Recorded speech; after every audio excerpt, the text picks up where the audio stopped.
আমি আপনার ডান পাশে থাকি।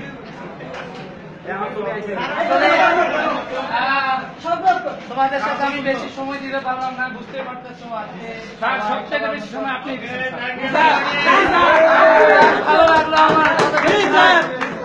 আপনি বেশি নাচছেন, দেখটাও ভালো লাগলো। আচ্ছা 2 লাইন। এটা তোমাদের আজকে 3 জন আসবে।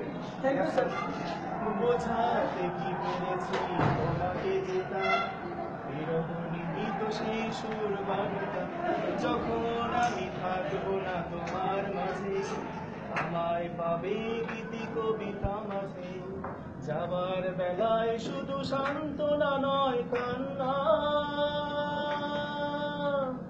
আবার দেখা হবে এখনই সে দেখা নয়।